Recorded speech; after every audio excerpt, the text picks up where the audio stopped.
Сезне тамашачы бит иң беренче чиратта халык җырларын башкаручы итеп кабул итте. Һәм хәзер дә шулай.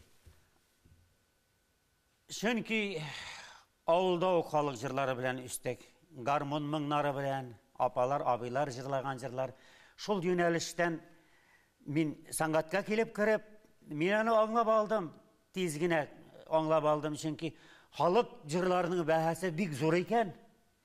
Әгәр беркем дә җырламаган җырны алып җырласаң, тагын да бәяләре арта, җырчыга карата мөнәсәбәт тә арта. 70-80 елларда дефицит заманнарда бу сәхнә киеме проблемасын сез ничек хәл итә идегез?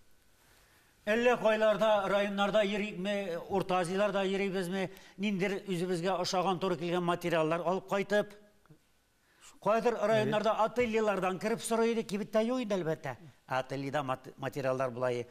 Хатын-кызларга булмасын, ир җырчыларга булмасын, шуларны табып, теттереп алып, ниндидер бер ялтыр-йолтыр әйберләр ул вакытта эстрадада бик тә кулай иде. Шуларны эшли алай, без шулай эшләргә тырыша идек.